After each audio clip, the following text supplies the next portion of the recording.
নমস্কার, দূরদর্শন কেন্দ্র কলকাতা। আমাদের অনুষ্ঠান প্রচারিত হচ্ছে ব্যান্ড এক চ্যানেল 4-এ। আসছি আজকের বিশেষ বিশেষ অনুষ্ঠান সূচিতে।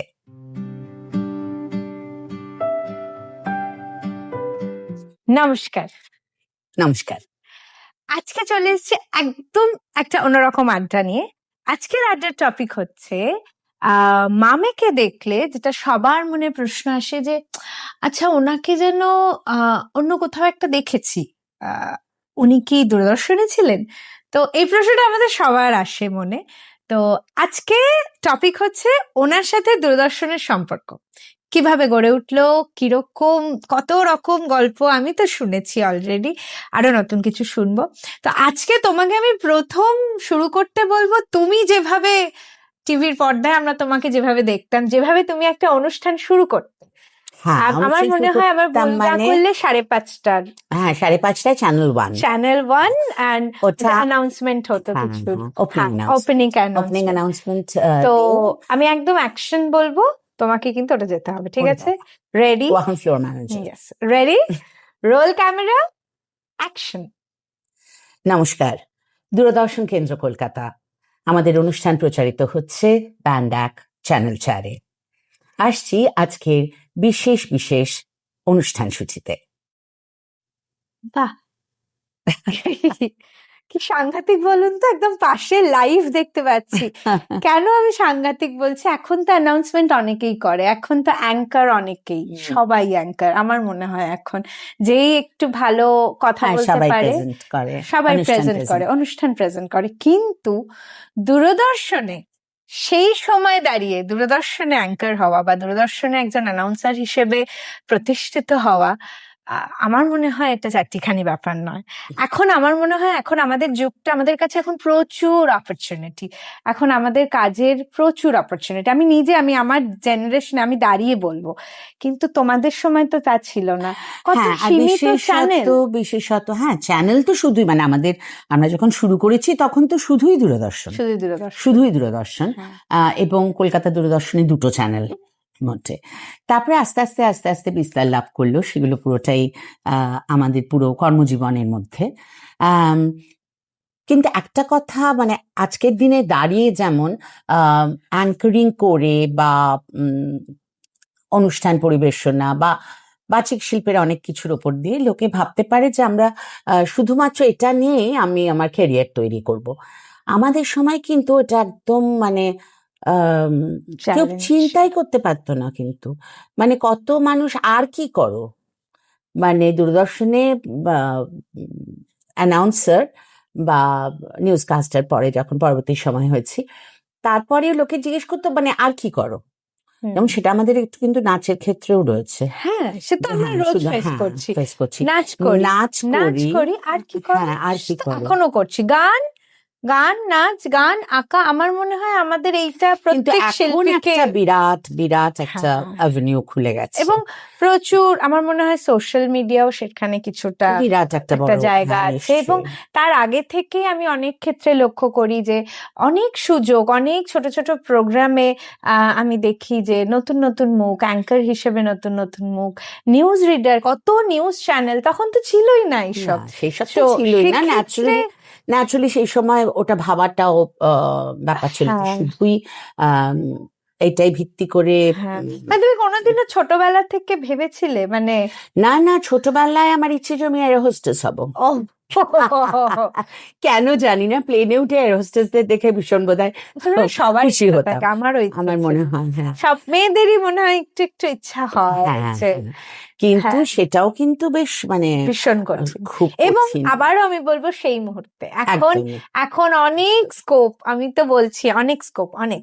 সেই মুহূর্তে দাঁড়িয়ে এখন মানুষ মানে জনসংখ্যাও তো অনেক বেড়েছে, সেই জন্য কম্পিটিশনটা আছেই, সব ক্ষেত্রেই আছে। অন্যরকম কম্পিটিশন, কিন্তু আমাদের সময় কিন্তু এটা রিয়েল চ্যালেঞ্জ ছিল একদম। মানে আমি একটা ছোট্ট জিনিস বলছি যে মানে চ্যালেঞ্জটা কতটা লড়াকু ব্যাপার ছিল আর কি। হ্যাঁ, আমরা যখন ঢুকেছি দূরদর্শনে, তার আগে অব্দি অবশ্যই জানতাম না। এবং আমি অ্যাকচুয়ালি দূরদর্শনে কিন্তু আগে নাচের প্যানেলিস্ট। আচ্ছা, নাচে আমি প্রথম এই হই আর কি, গ্রেডেড আর্টিস্ট হই। এবং তাতে যে প্রথম কলটা পেয়েছিলাম সেই সময় আমার এর রেজাল্ট বেরোয়। তো ওই কলটায় যে রিহার্সেলে ইত্যাদিতে যেতাম, তো তার মধ্যেই যখন রেজাল্টের কথা, যে এর রেজাল্ট বেরিয়েছে শুনলাম, তো সবাই বলতে শুরু করলো, আরে তুমি তো এখন দূরদর্শনেই করতে পারো, তোমার নাচের ডিপ্লোমা রয়েছে, তুমি এমএ কমপ্লিট করে ফেললে, এখানেই তো করতে, মানে আমার যারা সহশিল্পী ছিল তারা মানে কি বলতে শুরু করতে করলো। পারো ওখানে, মানে চাকরি করতে? ওরা বলার চেষ্টা করছে চাকরি করতে Okay. পারো, খোঁজ নাও খোঁজ খোঁজ নাও। নাও। তো আমরা তো রোজই তখন দূরদর্শনেতে যেতাম। তো আমি একদিন ভাবলাম যে হ্যাঁ ঠিক আছে, রোজ বলছে, যাই তো আমি একটুখানি গিয়ে দেখি যে কি বলে আর কি। তা আমি গিয়ে উপরে খোঁজ নিলাম যে এরকম কি কিছু ব্যাপার আছে, মানে এই আমার কোয়ালিফিকেশন। তো সেই সময় আই কেম টু নো যে ইউপিএসসি পরীক্ষা দিয়ে ঢুকতে হয়, এবং Okay. সেই মুহূর্তে ইউপিএসসি পরীক্ষা কিন্তু মানে ইনজাংশন ছিল, নেওয়া হচ্ছিল না, মানে প্রডিউসার হিসেবে নেওয়া হচ্ছিল না। তা আমি তখন ও আচ্ছা ইয়েস নো বলে বেরিয়ে আসছি। যখন দরজাটা জাস্ট বন্ধ করছি, উনি অ্যাসিস্ট্যান্ট সেকশন ডাইরেক্টর ছিলেন। তো উনি হঠাৎ বললেন এক্সকিউজ মি, তা আমি ঘুরে তাকালাম। তখন বললো যে উনি বললেন যে আচ্ছা আপনি কোনোদিন কি অ্যানাউন্সার বা নিউজ রিডারের জন্য ভেবেছেন? কোনোদিন তো ভাবিনি। আমি বললাম যে না সেরকম কিছু তো ভাবিনি, কিন্তু বলেই সাথে সাথে আমি বললাম মানে নেওয়া হবে এখন? হ্যাঁ। তো উনি বললেন কবে নেওয়া হবে কি নেওয়া হবে জানি না, আপনি একটা মানে অ্যাপ্লাই করে দিতে পারেন।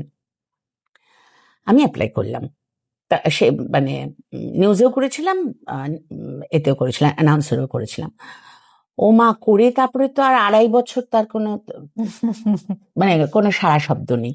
তা আমি ভাবলাম ও চলে গেছে, 2.5 বছর পরে আবার কোথা থেকে কি হয়, মোটামুটি মাথা থেকেই বেরিয়ে গেছে ব্যাপারটা। 2.5 বছর পর হঠাৎ একটা চিঠি এলো, এবং তাতে কি অডিশনের জন্য, তাতেও স্ট্রেটের তো Okay. কোনো ব্যাপার না, অডিশনের জন্য। যাই হোক সেই অডিশন দিলাম, অডিশন থেকে শর্টলিস্টেড হলাম, শর্টলিস্টের পরে আমরা অবজারভেশনে থাকলাম, তারপরে একটা একটা করে ট্রায়াল দেওয়া শুরু হলো। সেই সব করে টোরে যখন আলটিমেটলি ঢুকলাম, তো সেই সময় উই গট টু নো যে যেই অ্যাপ্লিকেশনের এতে, যেটা 2.5 বছর পরে, মানে জমা দেওয়ার 2.5 বছর পরে কল পেয়েছিলাম অডিশনের জন্য, সেটা নাকি 1564টা ফর্ম জমা পড়েছিল, 1564টা। তার মধ্যে থেকে শর্টলিস্টেড হয়েছিলাম আমরা 150 জন, অ্যাপ্লিকেশনের বেসিসে? অ্যাপ্লিকেশনের বেসিসে। পরবর্তী সময় আরো জানতে পেরেছি যে সেগুলো কিভাবে, মানে আমরা যখন আবার ফ্যাকাল্টি হিসেবে নিউজে কাজ ঢুকেছে? হ্যাঁ ঢুকেছি, তখন বলতামও আর কি যে এইভাবে এইভাবে করবে, কিন্তু আমরা তো কিছুই জানতাম না তখন। তো ওখানে ছবি একটা খুব বড় ক্রাইটেরিয়া থাকে, তারপরে এডুকেশন কোয়ালিফিকেশন তো থাকেই, তারপর এরকম করে মানে 1564 থেকে আমরা 150 জন 3 দিনে 50 করে অডিশন দিয়েছিল। এই 150 জন থেকে আমরা 10 জন শর্টলিস্টেড হয়েছিলাম। মা গো। আর শর্টলিস্টেড হওয়ার পরে আমরা ঢুকেছিলাম 3 জন, মানে যারা রেগুলার Okay. প্রোগ্রাম পেলাম আর কি। মানে তাদের অন্যদের নাম কি বলা যেতে পারে? মানে মানে কে কে হ্যাঁ। হয়েছিলাম, আমি আর সুতপা ব্যানার্জি। ওহো, সুতপা তো এখন, হ্যাঁ সুতপা তো এখনো আছে, আমি সুতপা আর বৈশাখী মজুমদার আচ্ছা, ও হয়েছিল। বাহ। আর আমাদের সঙ্গে আরেকজন এসেছিল সোমা বলে, কিন্তু মানে ও সিলেক্টেড হয়েছিল, কিন্তু ও 1 মাসের মধ্যেই ওর হাজব্যান্ড ট্রান্সফার হয়ে যায় দিল্লিতে, তো সেজন্য ও আর কন্টিনিউ করতে পারলো না, সেজন্য আমরা 3 জন করলাম, মানে ওই 10 জনের থেকে 4 জন ঢুকেছিলেন। কিরকম মানে ইন্টারভিউটা কিরকম ছিল? ইন্টারভিউটা দায় হচ্ছে একটা মানে তখন, এখন কি হয় আমি জানি না, দূরদর্শনে তো আর এখন সেইভাবে হয় না কিছু। আমি তোমারটাই শুনতেছি। হ্যাঁ মানে ওই আমি ঢুকেছিলাম, আমার দিনে আমি ঢুকেছিলাম 14 নম্বরে। তো তার আগে যে 13 জন ছিল তারা ঢুকেছে বেরিয়েছে, ঢুকেছে বেরিয়েছে, আমি তো বুঝতে পারছি না যে কি হচ্ছে, মানে পড়তে শুরু করে বেরোলেই যেমন সবাই জিজ্ঞেস করছে কি কি কি জিজ্ঞেস করলো, কিছুই না, মানে কারোর বাংলা হয়তো 2 লাইন শুনেছে, কারোর বাংলাটা শেষ হয়েছে, ইংরেজি 2 লাইন শুনেছে, ওই যে স্পেসিফিক ওয়ার্ডস গুলো সেটা অব্দি যায়নি। এবার তখন আমরা Panel-এ ভাবছি এটা কারা কি ছিলেন হচ্ছে, ওরে judges বাবা, panel-এ? ওরে বাবা, আমাদের সময় মানে এটা আমার কাছে একটা খুব গর্বের জিনিস। বারবার ডিস্টার্ব করছে। হ্যাঁ, নাও, বলো। ওরে বাবা, ওরে বাবা, এটা আমার কাছে একটা বিরাট গর্বের জিনিস যে যারা প্যানেলে বসেছিলেন তাদের নাম বলতেই আমার একদম ছাতি ভুলে যাচ্ছে। বসন্ত চৌধুরী, অপর্ণা সেন, আর ছিলেন হচ্ছে বিভাস চক্রবর্তী। আচ্ছা। এনারা 3জন ছিলেন, আর তার সঙ্গে শাশ্বতী দিয়া চৈতালি দি, ওনারা ও। তখন তো সিনিয়র মোস্ট Senior most. অ্যানাউন্সার্স, সুতরাং তাদের একটা বড় সে ছিল। Okay. এগুলো কিন্তু আমরা মানে শুনেছি সব পরে আর কি, শাশ্বতী দিদি থেকেও শুনেছি। মানে তুমি দেখোনি না ওনাদের? না, ওনারা তো প্যানেলে, আমরা ও, তোমরা দেখতে স্টুডিওতে পাচ্ছ না? আমরা Okay. মানে শুনতেও পাচ্ছি না। মানে ফ্লোর ম্যানেজার রয়েছেন, ফ্লোর ম্যানেজার হেডফোনে ওনারা প্রশ্ন করছেন বা ওনাদের যা বলার থাকছে সেটা বলছেন, আর আমরা ফেসিং দ্য ক্যামেরা আমরা বলছি। তো I was the first one that day যে পুরো বাংলাটা পড়েছি, তারপরে পুরো ইংরেজিটা পড়েছি, তারপরে সব বাংলা ওয়ার্ডস বলেছি, তারপরে সব ইংরেজি ওয়ার্ডস বলেছি। তো আমি তো তখন ভাবছি, ওরে বাবা, আমাকে কেন এত জিজ্ঞেস করছে, সেটাতেও টেনশন, না জিজ্ঞেস করলেও টেনশন, জিজ্ঞেস করলেও টেনশন, কেন জিজ্ঞেস করলো। তারপরে আবার ওসব বলে আমি তাড়াতাড়ি উঠে যাচ্ছি, তখন যিনি ফ্লোর ম্যানেজার ছিলেন তিনি বললেন, দাঁড়াও দাঁড়াও, বসো, আরো প্রশ্ন আসছে। আমি তো তাতে আরো ঘাবড়ে গেছি। বলছে ওপর থেকে ওনারা জিজ্ঞেস করছেন যে তুমি নিজের সম্পর্কে কিছু বলো। আমি বললাম, ও আমার নিজের সম্পর্কে মানে কি বলবো। হ্যাঁ, তখন বলছি, না তুমি কোন স্কুলে পড়েছো, কি তোমার, উনি উনি ওরকম একটা, ও আচ্ছা, আমার নাম এই, আমি এই মানে এই পড়াশোনা করেছি, আমি এই স্কুল থেকে পড়েছি, আমার মানে প্যাশনেট অ্যাবাউট ডান্সিং। এটা শুনে এটা আমার মনে আছে, পরে চৈতালি দি বলেছিলেন যে ও মা নাচ জানে তাহলে, কারণ শাশ্বতী দি চৈতালি দিও নাচতেন। আচ্ছা। অপর্ণা দি বলেছিলেন, রীনা দি বলেছিলেন যে আরে নাচ জানে, তাহলে তো মানে সব দিক থেকেই ফিট হয়ে যাচ্ছে। হ্যাঁ। তো সেই করে তারপরে তো চিঠি পেলাম, ওই শর্টলিস্টিং এর চিঠি, অবজারভেশন। এক্ষেত্রে আমি একটা কথা বলবো, এই যে নাচ জানো বলে তোমাকে ওনারা কিন্তু কোথাও গিয়ে একটা প্লাস পয়েন্ট দিয়েছে। এক্ষেত্রে আমি একটা কথা বলবো যে এই যে তুমি বলছো যে মানে এই কথাটা আমার এখনকার অভিভাবকদের জন্য, আমি আমার মা বাবার সময়কার মানুষদের তার কিছু বলার জায়গা নেই। আমি নিজে একজন নৃত্যশিল্পী হয়ে, একজন শিল্পী হয়ে, একজন টিচার হয়ে আমি বলতে চাই, এই যে মামি বললেন যে না ওমা নাচ জানে, ওরকম জাজেসরা বলেছিলেন যে ওমা নাচ জানে, নাচের সাথে তো অ্যানাউন্সমেন্টের কোনো সত্যি সম্পর্ক নেই, কিন্তু কোথাও গিয়ে কিন্তু এক্সট্রা কারিকুলাম অ্যাক্টিভিটিটা ম্যাটার করে ভীষণভাবে, এবং যে কোনো চাকরির ক্ষেত্রেই কিন্তু আমার মনে হয় ওই একটা মনোভাব তৈরি করে।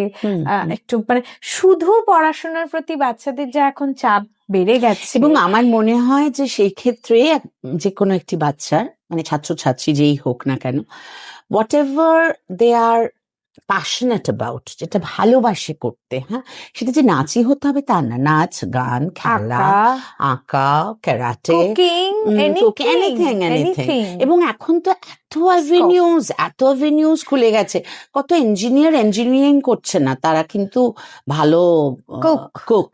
আমারই চেনা বন্ধু আছে, সে মানে খুব ভালো ইঞ্জিনিয়ারিং কলেজ থেকে পড়াশোনা করে তার মনে হয়েছে যে সে চাকরি করেছে, তারপরে ছেড়ে দিয়ে এটা করছে। সুতরাং কোনোটাতেই পিছিয়ে পড়ার নেই, এবং আমার তো ভীষণভাবে মনে হয় একটা সাবজেক্ট আরেকটাকে এনহ্যান্স করে। মানে আমাদের শুধু পড়াশোনা জাস্ট ওয়ান ট্র্যাক, সেটার থেকে কিন্তু আমার মনে হয় অন্যান্য কিছু বাচ্চা আছে যারা শুধু পড়াশোনাই করতে চায়, তাদের অবশ্যই এবং ভালোবাসে, কিন্তু যারা একটু চায় মানে সপ্তাহে একটা দিন যদি নাচ করতে একটু 1-1.5 ঘন্টা বা 2 ঘন্টা করে, কি আছে, কি অসুবিধা? আমার মা কোনোদিনও আটকায়নি, সত্যি বলছি, মানে আমি বলছি, না, মানে আমি আমাদের আমি বোধহয় আমার ওই মনে হয় আমাদের চিন্তাটাই নেই। সময়টাও বোধহয় একটুখানি আলাদা হ্যাঁ, ছিল। মানে আমাদের ওই এখন যে চিন্তা ভাবনাটাই। মায়েদের মধ্যে যে মানে টেনশনটা দেখি আর কি, সেটা থেকে না খুব মনে হয়, আমি তো আমাদের এখানে যত অভিভাবিকা সঙ্গে আমি মুখোমুখি হই, আমার সাথে সবারই খুব ভালো সুন্দর সম্পর্ক, সুতরাং আমি বলতেও পারি তাদেরকে খুব ইজিলি যে মানে কেন ভাগ্যিস, কেন না, না, তুমি বলো পড়াশোনা। ভাগ্যিস তুমি এমএটা পাশ করে হ্যাঁ, দিয়েছো। আমি তো ক্লাসে বাচ্চাদেরও বলি, ওরে বাবা, আমি তো ভাগ্যিস এমএ পাশ করে গেছিলাম, আমার তো 20 ইলিটারেট মার্কসের থাকা। পরীক্ষা, হ্যাঁ 20 মার্কসের পরীক্ষা থাকে, কিন্তু তারা এত টেনশন করে ক্লাসে আসতে পারছি না, অসম্ভব আসতে পারবো না, এই পারবো না, কিছুই না, মানে আমি ভীষণ ওদের রিজেক্টেড হয়ে মাঝে মাঝেই বলি, ওরে বাবা, আমি ভাগ্যিস পড়াশোনা শেষ করে ফেলেছি এর মধ্যে, নইলে তো এই সময় পড়াশোনা করলে বোধহয় যাই হোক, আমার আর মানে আমরা কিছুই হতো একদম না আর আউট কি। অফ, মানে একদম কনটেক্সট টপিক, কথা হ্যাঁ বলছি। একদম একদম কথা বলছি, কিন্তু মনে হলো না, এটা এই একটা আড্ডাতেই ভীষণ, কিন্তু এগুলো এটা আসে, একটা, হ্যাঁ, এবং এটা ভাবার এটা বিষয়। মাসলা অ্যাকচুয়ালি। একটা জিনিস নিয়ে আড্ডা মারবো এবং তার সাথে একদম। অনেকগুলো জিনিস আসবে যেগুলোকেও তুলে ধরা। আচ্ছা, এবারে তুমি বলো যে মানে কিরকম, মানে তোমার ডিউটি কিরকম পড়তো আর কি। তার আমি থেকে তো একটা ঘটনা আমি জানি, সেটা সবার সাথে শেয়ার করব, কিন্তু তোমার কিরকম ডিউটি সেটা বলো একটু। হ্যাঁ মানে আমাদের কিভাবে আহ, ব্যালেন্স করতে মামে, তুমি দূরদর্শনের তো মানে ডিউটি, মানে তো সেটা একটা 7 মানে hours, আমাদের একদম, 7 hours, হ্যাঁ। মানে একদম পাংচুয়াল টাইম। এবং এটা নিয়ে না একটা ভীষণ, আমি কিন্তু সবকিছুতে খুব দেরি করি। হ্যাঁ, সেটা আমার নাচের প্রোগ্রাম দেখলে কেউ বুঝবে না, বিকজ আমাদের অ্যানুয়াল যদি প্রফেশনাল লাইনে তুমি হ্যাঁ তা না। হ্যাঁ মানে যদি 5:30টায় অনুষ্ঠান শুরু হওয়ার হয়, সে কেউ যদি ফার্স্ট নাচটাতে হয়তো মেয়েরা কিছু একটা লাদ করবার চান্স পায় না, কিন্তু না, হয়তো কেউ লেট করছে, আমি শুধু 10 মিনিট আগে বলি আমি কিন্তু ফার্স্ট বেল দিচ্ছি এবং the show will start at 5:30। তাতে তুমি যদি রেডি না হও তাহলে ফার্স্টটাতে তুমি ঢুকবে বহুবার না, নইলে হয়েছে, উইদাউট। বহুবার বহুবার হয়েছে, হয়েছে। অনেক মেয়ে ঢুকতে এবং পারেনি, কিন্তু হ্যাঁ, আমরা প্রোগ্রাম ধরিয়ে দিই। হ্যাঁ, তো হ্যাঁ, প্রফেশনাল জায়গায় সেটা নেই। এবং আমাকে এই দেরি করা নিয়ে যদি বাড়ির কেউ কিছু বলে, তো বিশেষত আমার ছেলে, আমি তাকে বলি একদম চুপ করে থাক। আমি এমন একটা মিডিয়ামে কাজ করতাম যেখানে প্রশ্নই 5:30 ওঠে না, প্রশ্নই ওঠে না। ওঠে না। পাংচুয়ালিটি মানে লাস্ট কথা। হ্যাঁ। 5:30টায় শুরু, মানে 5:30টায় শুরু করতে হবে, তাতে যদি আমি গিয়ে লাস্ট মিনিটে পৌঁছই, that is my problem. Problem. এবং তখন মাই প্রবলেম তো না, আমি 5:25 ঢুকবো, that is not my problem, কারণ তার আগে আমাকে ব্যালেন্স বসিয়ে করতে, দেবে। মানে আমি যতদূর জানি যে তুমি বাড়িও ফুল ফ্লেজেড সামলাতে তখন, সামলাতাম, আমার ছেলে ছোট মানে ছিল। বাড়ি সামলাতো, মানে আমি একটু বলে রাখি, মানে রান্না থেকে শুরু করে ওই যেটা বলে না, মানে জুতো সেলাই আর কি, চণ্ডীপাঠ। সবটাই, হ্যাঁ একদম চণ্ডীপাঠ আর কি, হ্যাঁ, পুরোটাই চণ্ডীপাঠ। এক করতো উনি, এবং তার সাথে ছোট বাচ্চা। আমাকে যারা নাচ সময়টাই চেনে, কি আর করে ম্যানেজ হ্যাঁ, করতো? নাচটা ওই সময় কিন্তু আমার একটু মানে পায়ের সেকেন্ড, জন্য। পায়ের জন্য আমার সেই সময় মানে তোমার তখন স্কুল শুরু করোনি? স্কুল শুরু করিনি আমি তো। ওকে। মানে আমার অ্যানাউন্সমেন্ট, এই যে চাঙ্কটা ঢোকাই কিন্তু যখন আমার নাচ একটু টলমলো করছে, মানে আচ্ছা, তখন মানে একটু অন্যদিকে ডাক্তার করতে ভীষণ হবে। ভাবে, হ্যাঁ, ভীষণ ভাবে বলছে যে না, নাচা চলবে না। তবে এখান থেকেও কত শিক্ষার বিষয়, তাই না? মানে আমরা এখন সহজেই হেরে যাই খুব কিছু না, হলে, হারবো কেন? মানে আমি কিছু আমার হলেই, বাচ্চাদেরও আমি কিন্তু সবসময় বলি, হারার কোনো ব্যাপারই তোমার নেই। তোমার নাচটা কতটা ইম্পর্টেন্ট, একদম, তো হ্যাঁ। সেখানে ডাক্তার বলেছে নাচ বন্ধ করে দিতে, কিন্তু সেটা কিন্তু ঠিক, তুমি একটা অন্য অপশন, মানে হ্যাঁ। বাঁচতে তো আমাদের আলটিমেটলি হবেই। কারণ ভীষণ একটা ফ্রাস্ট্রেশন তো হ্যাঁ, নাচ, মানে একটা স্বাভাবিক। সময় ওই যে এয়ার হোস্টেসটা মজা করে বললাম, মানে সত্যি ইচ্ছে ছিল, কিন্তু তারপরে যখন থেকে নাচ করি, নাচ ছাড়া আর আমি কিছু করব ভাবতেই সেটাই পারবে। কিন্তু মাথায় ছিল না। আর সেই নাচ তখন বলছে যে আর করতেই পারবে না, কিছুদিনের মধ্যে বেডরিডেন হয়ে যেতে পারো if you don't take care. সেই জায়গা থেকে ঘুরে এটা আবার দাঁড়ানো। একটা, হ্যাঁ, একটা অফশুট বেরিয়ে গেল।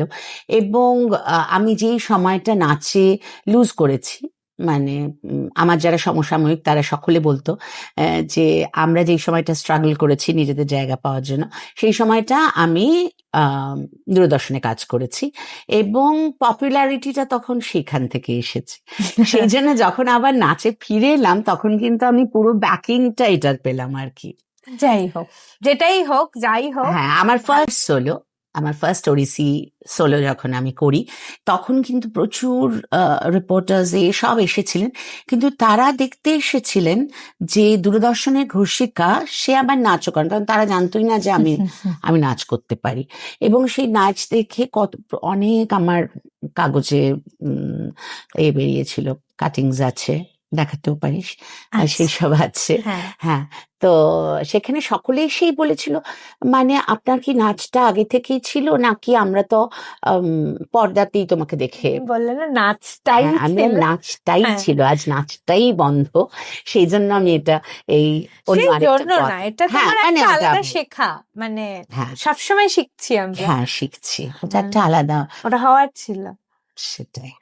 এবার তুমি বলো যে কি করে ব্যালেন্স করতে, মানে আমিও এখন একজন ম্যারিড লাইফ, মানে না এটা আমার মনে হয়, আমার একটা জিনিস মনে হয়, আমাদের নাচের স্কুলের যে মামের ফার্স্ট স্টুডেন্ট এবং আমাদের সব থেকে সিনিয়র দিদি, বয়সে খুব সিনিয়র নয় কিন্তু সিনিয়র দিদি, সঙ্গীতা দিদি। তো সঙ্গীতা দিদিকে আমি অলওয়েজ তোমার কাছে বলতে শুনেছি, আন্টি তুমি কি করে পারো, তুমি কি করে পারো, কি করে তুমি পারো, এই তুমি রান্না করছো, এই তুমি নিউজ পড়ছো, এই তুমি আমাদের নাচ শেখাচ্ছ। মানে ওর ভীষণ এটা একটা বড় প্রশ্ন ছিল। তো আমি তখন ওকে বলতাম যে কিচ্ছু না, শুধু আমি যখন তোদের নাচ শেখাই তখন আমার কাছে শুধুই তোরা এক্সিস্ট করিস, আর কেউ না। আর আমি যখন নিউজ পড়ি তখন শুধুই focus, it is the focus. ওর কথা যখন তুই তুললি সেখানে আমি বলে রাখছি, আমারও মনে হয় যে এই মুহূর্তে দাঁড়িয়ে প্রত্যেকটা মানুষের এটা শেখা উচিত, একদম ফোকাস, এটারই অভাব। এবং সঙ্গীতাও কিন্তু ওর জীবনে মানে ফোকাসড লেডি, এবং what she is doing now, মানে ধারণার বাইরে যে কি প্রচন্ড লড়ছে, দেখে আমরা ওরা ইন্সপায়ার্ড হয়। তো ওরা এখনো বলে আমাকে দেখে ইন্সপায়ার্ড হয়, ওরা কি আমাকে তখন দেখেইনি, এখন তো আমি বুড়ি হয়ে গেছি, শোনাটাই তো মানে বুড়ি হয়ে গেছি, তাতেও বলে ওরা আমাকে দেখে ইন্সপায়ার্ড হয়। তো ওকে দেখে সত্যি, শুধু মানে ওর কথাটাও ফার্স্ট আমাদের প্রথম ছাত্রী, সবকিছুতেই আমরা এরকম বলি, কিন্তু সবসময় ওর কথা উঠে আসে। কিন্তু তাছাড়াও আমাদের কিন্তু কি ভালো ভালো students, they are doing so good. অনেকের গল্প আমরা পৌঁছতেই পারি না, জানতেই পারি না, মনে হয় যে আহারে মানে এত কষ্ট করছে নিজের স্বপ্নটাকে ধরে রাখার জন্য। তাও সে ফিরে ফিরে, মানে যদি এখানে কলকাতায় এলো হয়তো মানে খুব কম সময়ের জন্য, তার মধ্যে এসেও কিন্তু দেখা করে, আমাদের ডাক্তার আমাদের এরকম অনেক এক্সাম্পল রয়েছে। এবার তুমি আমায় বলো যে একটা ছোট্ট ঘটনা যেটা আমার সবসময় মনে হয়, মাদার টেরেসা চলে যাওয়ার দিন, সেই ঘটনাটা একটু বলো, মানে কিভাবে তুমি ওখান থেকে বলবে, শাড়ি গুছানো থেকে। না, শাড়ি তো গোছাতে পারিনি,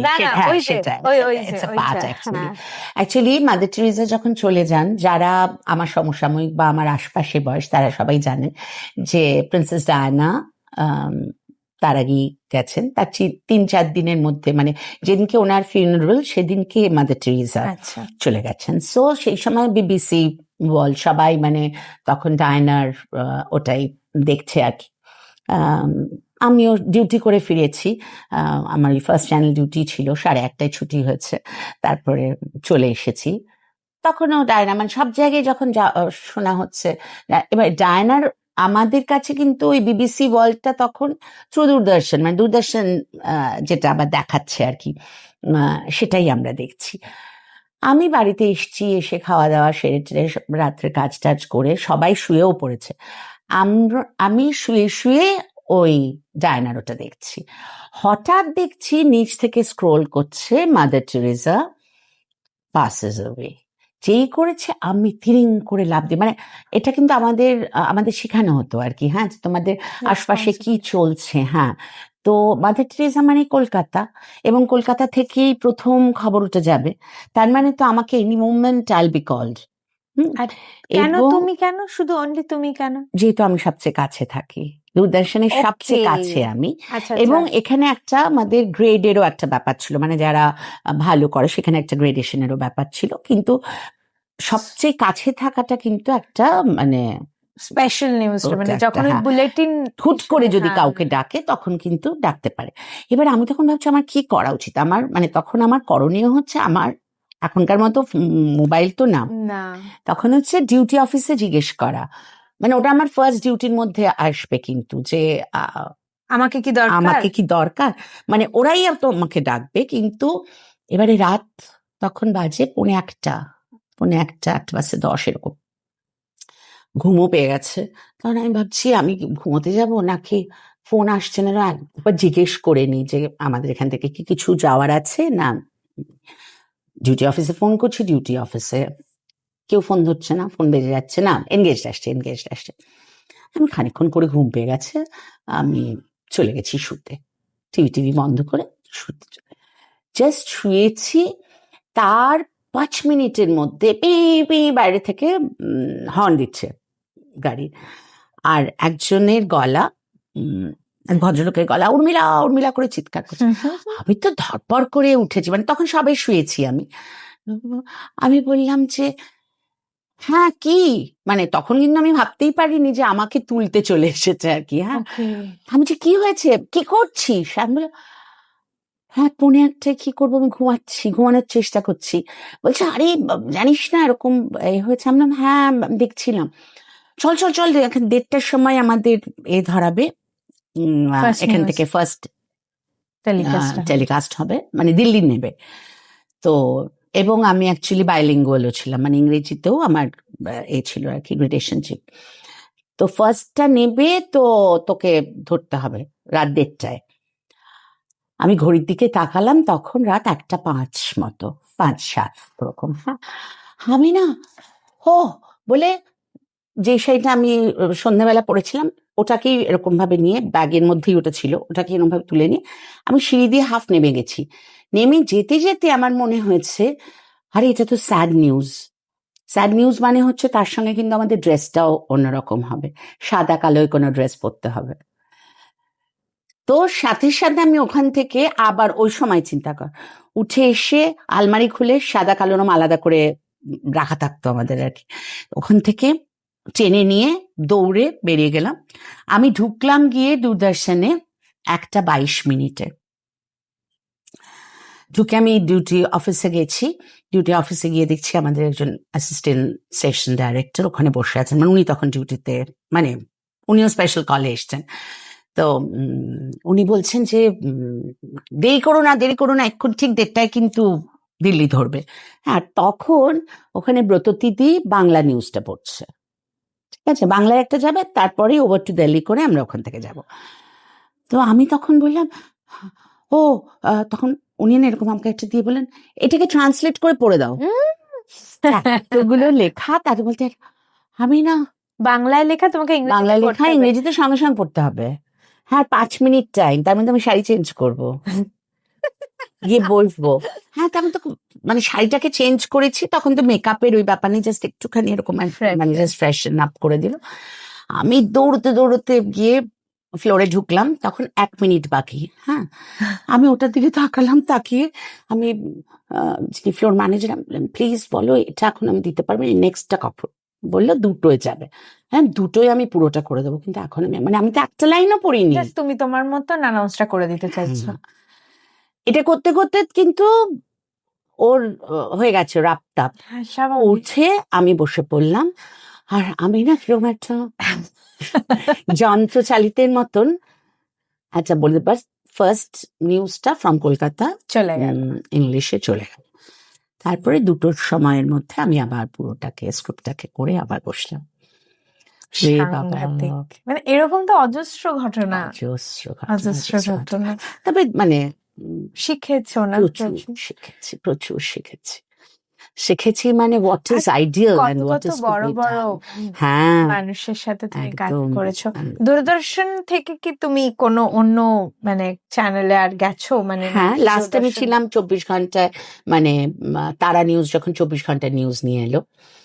আর খবর এখন অভিজিৎ দাশগুপ্ত, উনি হচ্ছেন স্টলওয়ার্ট। হ্যাঁ, তো ওনার আন্ডারে আমি বাংলা এখন যে চ্যানেলটা ছিল সেখানে আমি খবর এখন পড়েছি। রাধা সেই সূত্রে একটা মানে ওখান থেকে সেই চান্সটা এসেছিল। ঋতুপর্ণ ঘোষের শুভ মহরতের হ্যাঁ যে নিউজটা হ্যাঁ, সেটা হ্যাঁ, আমারই পড়া, একদম ওই চ্যানেল দেখেছি তো, থেকেই। হ্যাঁ, দেখেছি of course। ওই চ্যানেল থেকেই ওনার ডিরেকশনে ওখান থেকেই পড়ে। আচ্ছা মামে, আরেকটা জিনিস হচ্ছে যেটা তোমার জীবনে একটা বিশাল পাওয়া, এবং আমি যতবার শুনি ততবার আমি হাঁ করেই শুনি, অজস্রবার শুনেছি, আজকেও হাঁ করে শুনবো। সেটা হচ্ছে film festival, international film festival, international film festival 1994-এ লাস্ট কলকাতা।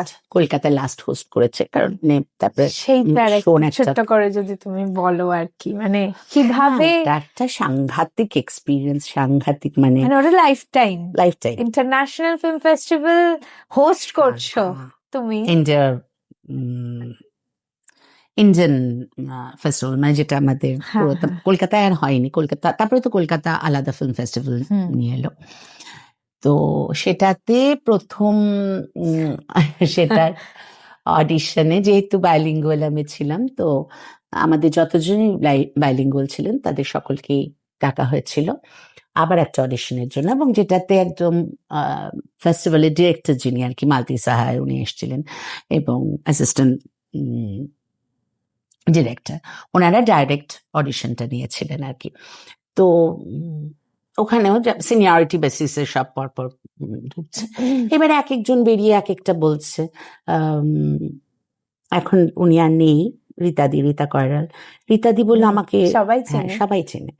তো রীতাদি বললো যে আমাকে তো সব হিন্দিতে জিজ্ঞেস করলেন। হ্যাঁ, আমি তো তখন ভাবছি আমি তো জানোই হিন্দিতে আমি কি। আমি তখন, আমার তো কোনো চান্স নেই, সব যদি হিন্দিতে, মানে আমি একটা কথা বললেই আমাকে বলবে ওকে নাও ইউ ক্যান গো আর কি। তো যাই হোক, ঢুকেছি ওখানে, বসে তো থাকবো, তার 2-3 জন পরেই আমাকে ডেকেছে। আমি গেছি, ঢুকেছি, ঢুকে এটা ওটা একটু ইংরেজিতেই কথা বলছেন, আমিও বলছি। উনি হঠাৎই জিজ্ঞেস করেছেন যে well Urmila, apart from English, what would you prefer to announce in Bengali or in Hindi? Mina একটুখানি ঝামেলা, অফকোর্স ইন বেঙ্গলি। হ্যাঁ, তো উনি বললেন but this is international film festival, so তখন আমাদের তো হিন্দি রাষ্ট্রীয় ভাষা ছিল হ্যাঁ সেই হিন্দি, মুহূর্তে। হ্যাঁ হিন্দি রাষ্ট্রীয় ভাষা। বললো যে মানে you'll have to speak at least 2 or 3 lines, you'll have to speak in Hindi. আমি বললাম but I am very bad in Hindi. হ্যাঁ, তো জানি না ওনাদের মেবি আমার প্রেজেন্টেশন, আমি যে কথা বলছিলাম যেরকম মানে ওনাদের হয়তো পছন্দ বা কোথাও হয়েছে। গিয়ে সততাটাও ম্যাটার করে। হ্যাঁ হয়তো, হ্যাঁ। নিশ্চয়ই নিশ্চয়ই, এটা আমি বিশ্বাস করি করে। তখন ওনারা বলছেন কি যে okay you just pronounce after me। হ্যাঁ, আচ্ছা, বলে 25वें अंतर्राष्ट्रीय फिल्म समारोह ভালো में করে आप বলো सबका একটু, स्वागत। প্লিজ একটু ভালো, একটু ভালো করে বলো। উনি যেই বলেছেন, হ্যাঁ। আমি না 25वां फिल्म, হ্যাঁ, তখন উনি বলছেন 25वें हाँ, अंतर्राष्ट्रीय फिल्म समारोह में आप सबका स्वागत। আমি समारोह में आप सबका, মানে উনি ধরিয়ে দিচ্ছেন। হ্যাঁ, আমি তো শিওর এ তো হলো না আর কি। হ্যাঁ, আমি যাই হোক, আই রিপিটেড আফটার হিম। তো করে তারপরে আমি টাটা বাই বাই করে বেরিয়ে এসেছি। বেরিয়ে এসে আমি একদম শিওর যে আমার হওয়ার কোনো চান্স নেই করে আমি আমার মার কাছে চলে গেছি। হ্যাঁ, খানিকক্ষণ পরে মার ফোনে দেখি আমার শাশুড়ি মা ফোন করেছেন। হ্যাঁ, ফোন করে বলছেন আরে ওখানে কি উর্মিলা কি ওখানে? তো মা বলছে হ্যাঁ হ্যাঁ এসছে তো। বলছে আরে ওকে তো খালি, তখন তো মোবাইল নেই, তো ওকে তো দূরদর্শন থেকে খালি ফোন করছে। তখন আমি ফোন ধরে, হ্যাঁ কি হয়েছে? তখন বলছে আরে ওনারা ফোন করছেন, খালি তোমাকে ডাকছেন, তুমি ওখানে গেছো। আমি আচ্ছা আচ্ছা আমি যাচ্ছি। এবার আমি না বুঝতেই পারছি না কেন আমাকে ডাকছে। হ্যাঁ, কারণ আমি শিওর যে আমি পাবো না। তো যাই হোক, আমি ফোন করলাম আমাদের এতে, এমনি অফিসারের এতে। তখন বলছে হ্যাঁ তুমি তো সিলেক্টেড হয়েছো। আমি সিলেক্টেড হয়েছি? হ্যাঁ এসো, মানে ওই কন্ট্রাক্ট সাইন হবে। তো আমি গেলাম, গিয়ে কিন্তু আমি না কিরকম একটা ডেজড, মানে আমি কি করে হলাম আর কি। কিন্তু তারপরে ভাবলাম যে এই প্ল্যানটা ওদের ছিল, দে শিফটেড ফ্রম দ্যাট। এবং সেই বছর প্রথমবার মানে আমরা শুরু করতাম হচ্ছে বাংলা দিয়ে, তারপরে হিন্দি বলতাম দু লাইন করে। ওই 25वां তারপর ওটা ইংলিশে। अंतर्राष्ट्रीय फिल्म समारोह में आप सबका स्वागत है। Then good evening distinguished guest, ladies and gentleman, on behalf of, বলে পুরোটাই ইংরেজিতে। সো আমার ভীষণ একটা মনে হলো আমার জন্যই চেঞ্জ করে দিয়েছে, নইলে হিন্দি মানে তিনটে ইকুয়াল বলতে হতো আর কি। তো ন্যাচারালি আমার মনে হচ্ছে আমার জন্যই চেঞ্জ হয়েছে, আমার জন্য নিশ্চয়ই নয়, কিন্তু যাই হোক, ফরম্যাটটা চেঞ্জ হলো যাই হোক। এবং I got the lifetime experience there. মানে সে কি বড় বড় সব ডিরেক্টরস অ্যান্ড মানে সে পোল্যান্সকি, মানে সবাই তো সে ডিরেক্টরসরা they were present and we had to introduce them, এবং কোয়েশ্চেন আনসার চলতো। মানে সেই সময়ের চিন্তার বাইরে। আর প্রত্যেক দিন আমাদের একসঙ্গে 8টা হলে চলতো সিনেমা। এবারে 8টা হলে আমরা 8জন থাকতাম, কিন্তু প্রেজেন্টার থাকতাম। এবারে প্রত্যেক দিনের মানে কোনটা কত ইম্পর্টেন্ট সেই ভেবে ভেবে মানে ওটা যে তখন একটা গ্রেডেশন চলছে সেটা কিন্তু আমরা কোনোদিনই বুঝতে পারতাম মানে সবাই ওই 8টা অ্যানাউন্সারের মধ্যেও একটা কম্পিটিশন চলছে। এবং সেইটা তার রেজাল্ট হচ্ছে লাস্ট দিন ইন কাস্টাডি যেটা হয়েছিল ক্লোজিং এ, সে পাবে আর কি। হ্যাঁ, এবং আমি ওই পুরোটার থেকে আমি ক্লোজিং পেয়েছিলাম। হ্যাঁ, ওই দিনটা আমরা কোনোদিন ভুলবো না। অ্যান্ড তারপরেও 2 বছর মানে ফিল্ম ফেস্টিভ্যাল কমিটি থেকেও আমাকে 2বার ডেকেছে। তারপরের বাড়ি ছিল বম্বেতে, তারপরের বার ছিল চেন্নাইতে, কিন্তু সেগুলো আর আমি যেতে পারিনি। মানে এগুলো তো মানে আমি তোমাকে ছুতে পারি এটাই আমার জন্য অনেক আর কি। ওরকম কিছু ব্যাপার না, বাট হ্যাঁ আমি খুব এনরিচড হয়েছি এগুলো, এই এক্সপিরিয়েন্স গুলো এক এক ধাক্কায় অনেকটা করে আমাকে এগিয়ে নিয়েছে। আচ্ছা, মানে এখনো ওই অ্যানাউন্সার আর নিউজ রিডার, এখন অ্যানাউন্সার ব্যাপারটাই তো আর নেই, মানে টিভিতে বলছো? টিভিতে মানে দূরদর্শন। আচ্ছা, মানে সেটা কিন্তু আমরা থাকতে থাকতেই চলে গেছে। ওকে, মানে আমি তো তখন শিফট করে চলে গেলাম নিউজে। আচ্ছা আচ্ছা। তো তুমি এখনকার অ্যাঙ্কারিং নিয়ে কিছু বলবে? মানে কি মনে হয় তোমার, বা নিউজ বিতর্কিত জিনিসপত্র আমি বিশেষ বিতর্কিত না, তোমার কি মনে হয় যে দেখো ফারাক তো আছে? হ্যাঁ, অনেকটাই ফারাক। আমরা ভালো, এরা খারাপ, এরা ভালো, আমরা খারাপ। শুধু অ্যাঙ্কারিং নয়, সেই জিনিসটাতেই আমি যেতে চাই না বা আমি মনে করি না, কিন্তু পুরো ব্যাপারটাই চেঞ্জ করে গেছে। মানে আমরা আইডিয়াল বলে যেগুলো, হ্যাঁ পড়াতাম, এখন আবার শুরু করো, নিউজের ফ্যাকাল্টি হিসেবে পড়াতাম। শুরু করো। ও চলে গেছে, ওটা এক একটা অধ্যায়। হ্যাঁ, এখনো অনেকেই বলেন, এবং আমাদের এখানে বাচ্চাদের মধ্যে থেকেও তাদের মারা এসে বলেন, ওটা আমার কাছে একটা পাওয়া, যে এখনো কেউ সেটা মানে ওরম ভাবে নিউজ দেখতে। কিন্তু সত্যি কথা বলবো, আমি যে নিউজ পড়ানো থেকে সরে এসেছিলাম, whatever we were taught to be ideal, সেটা আর এখন নেই, কিন্তু সেটা শিফট করে গেছে যুগের। সেটা প্রেজেন্টেশনেই বলো, যাতেই বলো, সবকিছু মিলে না।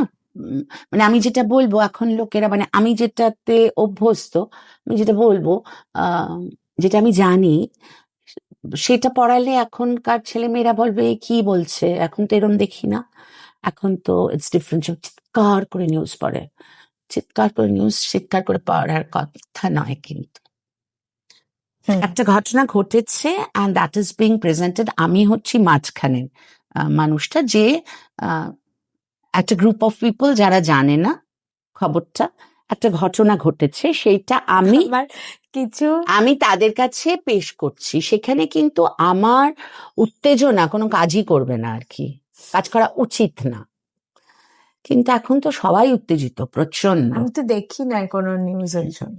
এবং এখন সেটা থেকে কি হয় জানো, যেমন আমাদের সময় সেটা আমরা অ্যানাউন্সমেন্টেও, মানে যখনই কোনো একটা টার্ময়েল চারপাশে হতো, গুজবে কান দেবেন না বলে আমাদের একটা যেত। হ্যাঁ, and we really meant that, মানে দ্যাট ওয়ে, যে এগুলো থেকে বিরত থাকুন। হ্যাঁ, তো আমাদের প্রেজেন্টেশনটাও কিন্তু কারণ দূরদর্শনটা তো সকলের বসার ঘর, খুব খুব দূরে হলে বসার ঘর, নইলে বেডরুমেও দূরদর্শন লোকে টিভি দেখে। হ্যাঁ, এবারে সেখানে তারা যাকে দেখছে তাকে কিন্তু তার পার্সোনালিটিটা কিন্তু হতে হবে সে আমাদেরই একজন। হ্যাঁ, মানে আমার যেটা মনে হয় এখন যা পরিস্থিতি, সেটা আমি কোনো রঙে যেতে চাই না, না। বাট পলিটিক্যাল যে নিউজগুলো আমরা শুনি বা যে ধরনের কথাবার্তা আর কি আসে, সত্যি কথা বলতে তোমরাও তো হ্যান্ডেল করেছো এরকম অনেক। এখন ব্যালেন্সটাই নেই। হুম। মেন মডারেটর বা মানে আমরা হয়তো অ্যাঙ্কারকে বিতর্কে কিন্তু চলে যাচ্ছি, কিন্তু অ্যাঙ্কারকে কিন্তু পুরো জিনিসটাকে ব্যালেন্স করতে হবে। এটা কিন্তু this is ideal, what is being done সেটা তো সময়ের সাথে যা is being done, but ideally speaking কিন্তু তোমাকে ব্যালেন্স করতে হবে অ্যাজ নিউজ কাস্টার আমি বলছি। আর অ্যানাউন্সারেরও আজকাল আজকাল বলে বলবো না, অনেক জায়গায় দেখবে যে প্রোগ্রামের সঙ্গে কোনো রেলেভেন্স নেই, বলে যাচ্ছে কিছু একটা বলে যাচ্ছে, নানা রকম গল্প এই সেই, মানে যেটা has no relevance to the programme you are, হ্যাঁ, যেটা তুমি প্রেজেন্ট করছো সেটা নেই। প্রোনাউন্সিয়েশনেরও অনেক তফাৎ এখন, মানে ভীষণ ভাবে। হ্যাঁ, আমি বলবো যে আমাদের সময় তবে এখনো বলবো এই ভিড়ের মধ্যেও, যেহেতু এখন অনেক অপরচুনিটি, এই ভিড়ের মধ্যেও কিছু জনের হাতে মাইক্রোফোন বা কিছু জনকে স্ক্রিনে দেখতে ভালো লাগেই, মানে তোমরা ছাড়া আমি বলছি, তোমাদের সময় ছাড়া এখনো খুব ভালো লাগে।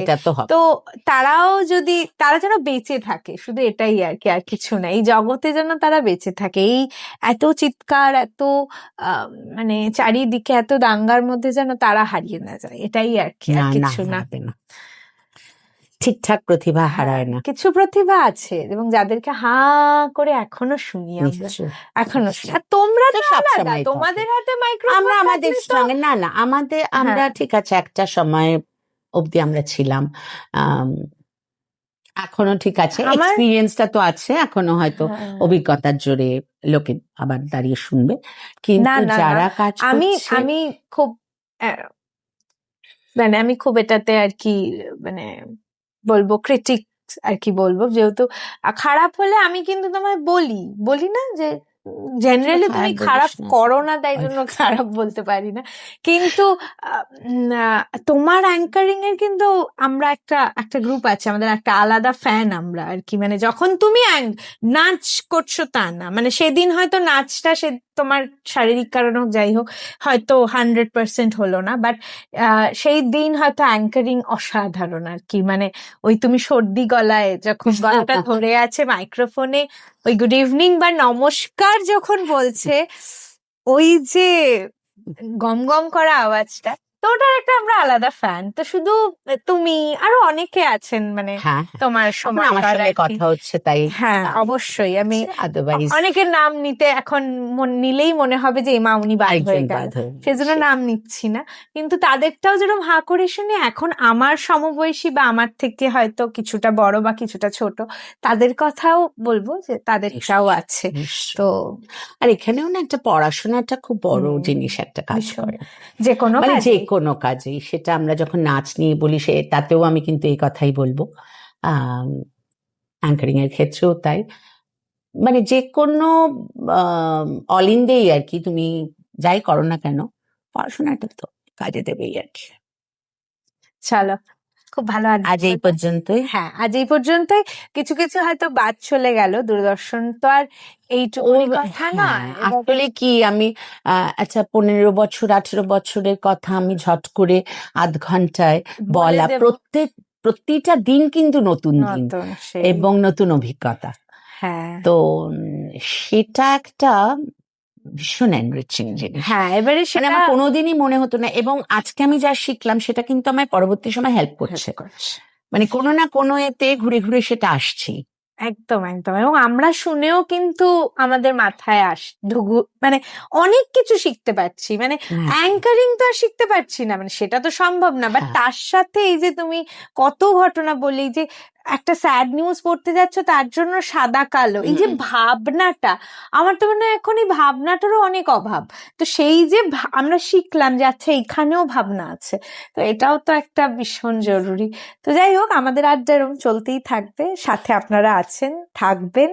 আসছি আমরা কেমন সামনে। লাগছে জানাবেন, তাহলে আমরাও একটু উৎসাহিত হব। আর আমাদের এমনি আড্ডা তো চলেই, চলছে, সুতরাং হ্যাঁ, চলবে। ভালো থাকবেন, দেখা হবে আবার।